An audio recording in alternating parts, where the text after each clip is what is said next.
multiplication theorem and also independence of the events.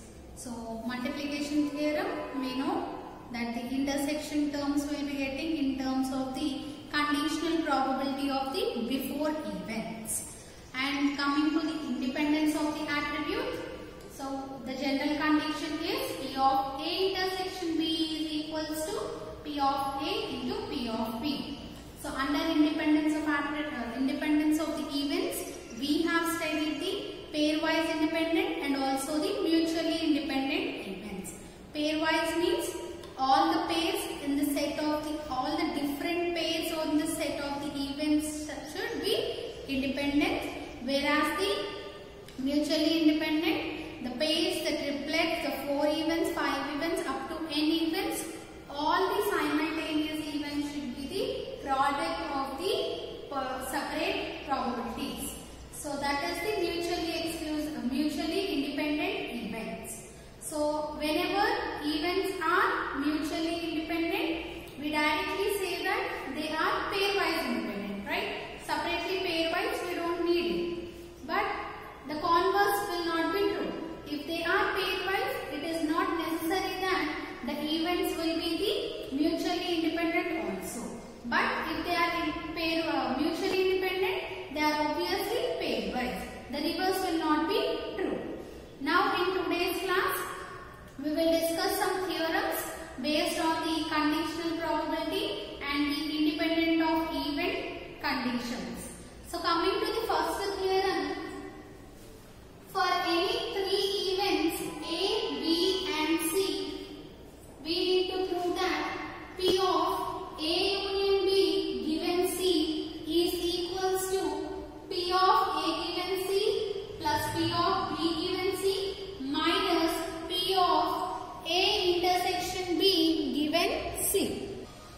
Now we will start the proof. So coming to the proof, first we know by the addition theorem of 2 events. By addition theorem of 2 events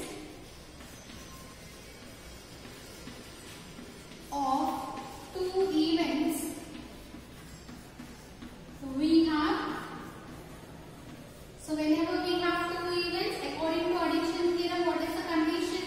P of A union B should be equals to P of A plus P of B minus P of A intersection B. And also we have the conditional probabilities. So what are the conditional probabilities? We also know that the conditional probabilities P of A given B, I am considering P of A given B is equals to P of A intersection B divided by P of B. So by using these 2 conditions, now we are going to prove this theorem. Now take the LHS, that is P of A union B given C. Now compare this one with the conditional probability. So first it is conditional probability, right? P of A union B given C. It is a conditional probability in the form of P of A given B. So which is equals to P of intersection of these 2 events. What is the first event? A union B. So P of A union B, this is the first event, intersection. Second event is C. P of A intersection B divided by P of B. So here in place of B we have C. So P of C. Now this is by using the conditional probability. Now we have the distributive law, right? P of A union B intersection C can be written as A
probability of second plus probability of second term minus probability of intersection of two terms. So LHS as it is. So expanded A union B form. So first term is P of A, that is P of A union B, plus second term P of A intersection B. Second term is B intersection C minus P of A intersection B union. What is A value on the first event? A intersection C intersection. Second is B intersection C divided by P of C, that is probability of C. And we know that P of A intersection C intersection B intersection C. So C is common. So 2 times intersection is not needed. Combinedly you can write this term as P of A intersection B intersection C. So write it, which is equals to P of A intersection B plus P of B intersection C minus P of A intersection B intersection C divided by P of C. Now split the denominator. We will be getting P of A intersection B divided by P of C plus next term is P of B intersection C divided by P of C minus P of, this one I am writing as A intersection B intersection C divided by P of C. So 3 terms intersection I am writing 2 terms separately and 3rd term separately, so that I can get the conditional event format.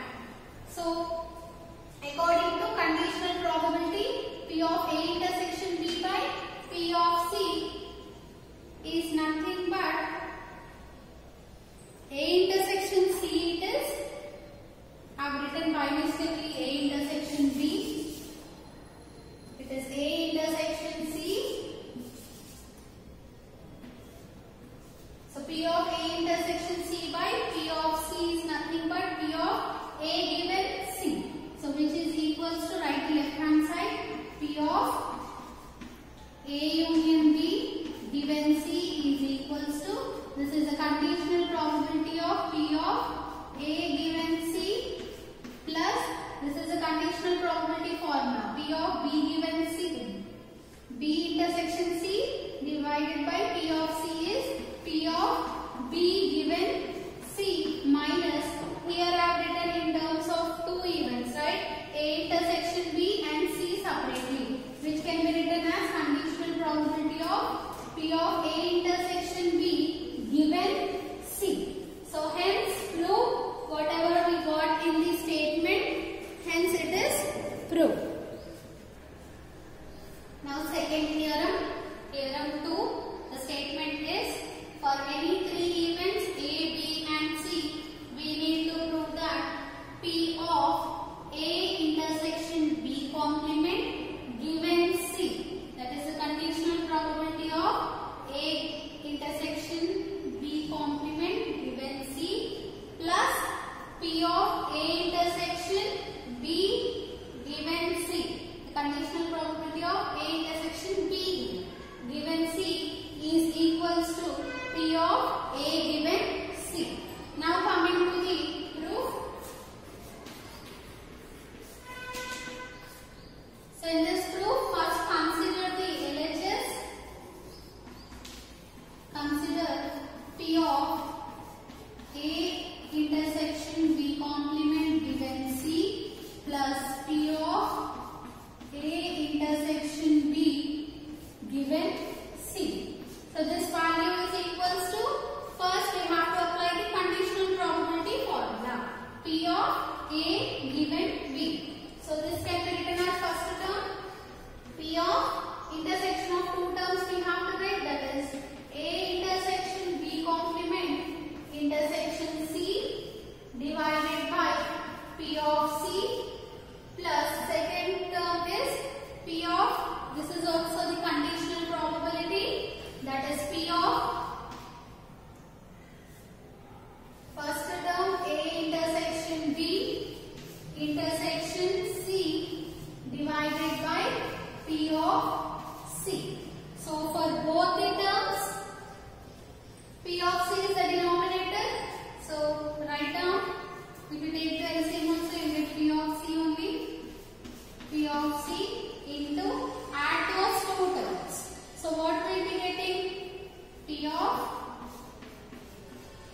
P of A intersection B intersection C.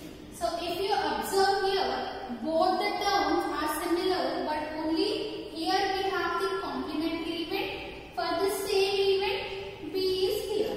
So complementary event and same event means the total will be obviously 1. So that term will become vanish and only the left out terms will be P of A intersection C. Here also we have P of A intersection C. So if you add both the terms, obviously we are going to get the A intersection C itself, because B and B complement are the two complementary events. So P of A intersection C divided by P of C. So according to conditional probability, what we have on the left side side, first write that one. P of A intersection B complement given C plus P of A intersection B given C is equals to this value is equals to from the conditional probability definition, this is nothing but P of A given C. So this is hence proved. The second theorem is also proved. Now we'll move on to the third theorem. Now coming to the third theorem. So this theorem is based on the independence of events. So if there are two events A and B which are independent events, so it is already given that A and B are independent events, then we need to prove that A and B complement are independent events. So now we'll start the proof. So what is given in the statement? A and B are independent. So if A and B are independent,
as the product of two terms, then they are said to be independent.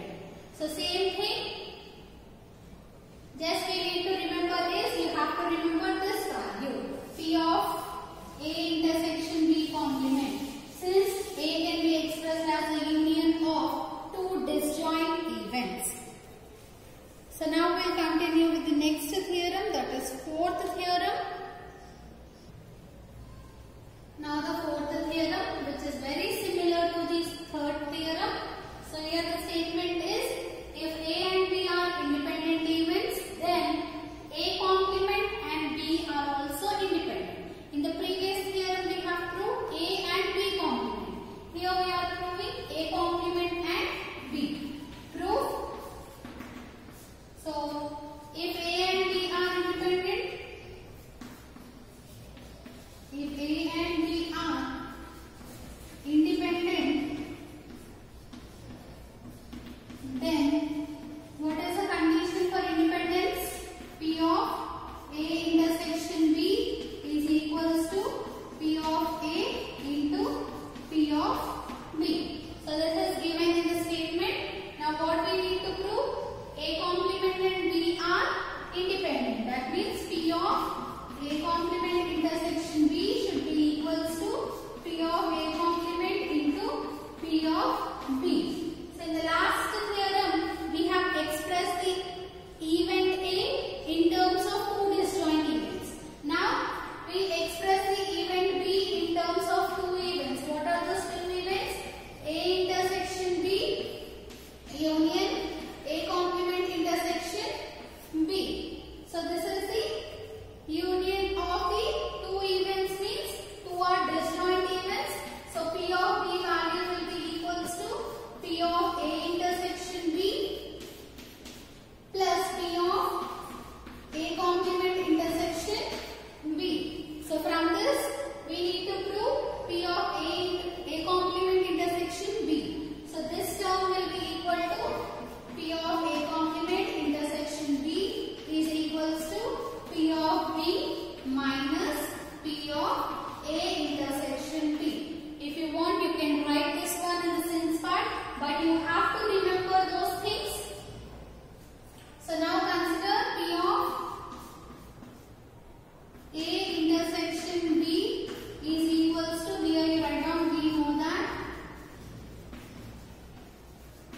P of A complement intersection B is equals to P of B minus P of A intersection B. Similar steps. If A and B are independent, what is the condition? P of B minus P of A into P of B.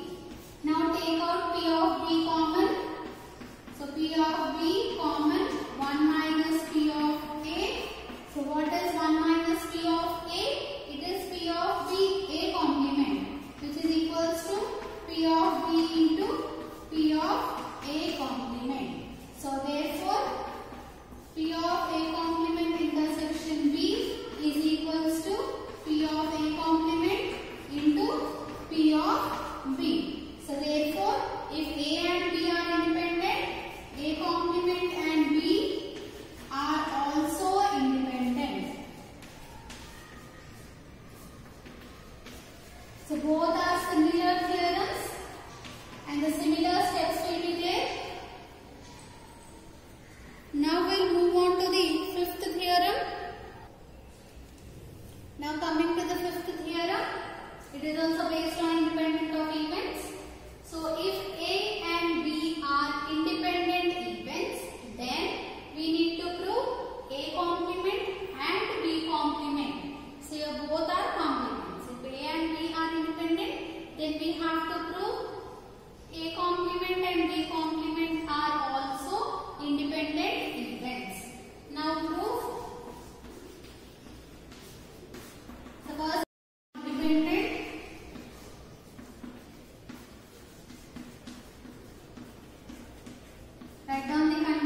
are independent means P of A complement intersection.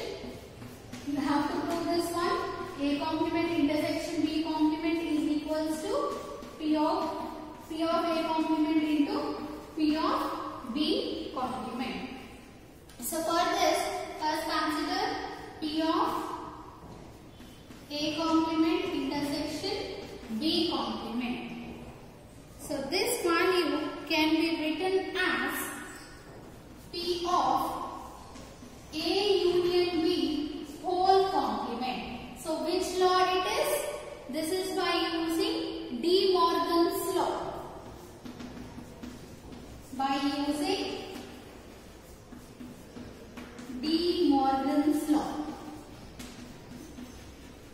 So according to the De Morgan's law, P of the probability of A complement intersection B complement can be given as the probability of A union B whole complement.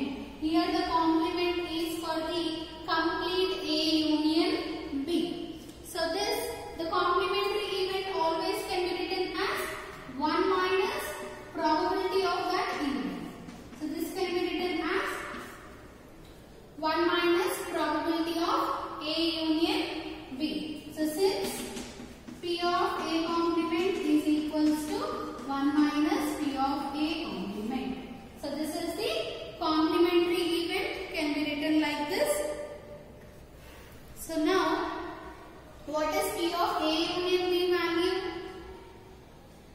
By addition theorem, what is P of A union B? 1 minus P of A plus P of B minus P of A union B. So this is by using the additive property. By using the addition theorem of two events. So according to the addition theorem of two events, P of A union B is equals to P of A plus P of B minus P of A intersection B. So now multiply this minus inside, you will be getting 1 minus P of A minus P of B minus into minus it is plus P of A, this is intersection, sorry, P of A intersection B. So now this is equals to 1 minus P of A minus here P of B as it is plus what is P of A intersection B? Since both are independent, P of A intersection B can be written as P of A into P of B. So this is plus P of A into P of B.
on the independence, so remaining theorems, and we also have few problems on the probability also that we will be discussing in our next class.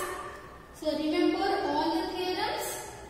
The first two theorems we have discussed today, it is based on the only conditional probabilities and addition theorems we have used. Whereas the last three theorems, the third, fourth and fifth, it is just based on the simple condition of the independence. You need to know how to express A in terms of two disjoint events, or how to express B in terms of two disjoint events. And for this theorem you need to know the De Morgan's law, and this can be given by the De Morgan's law. So complementary event means you have to remember 1 minus probability of that event. So if you remember all those conditions, these theorems are very easy. Now we will continue the next class, we will continue the theorems and some more problems based on the addition theorems and the multiplication theorems.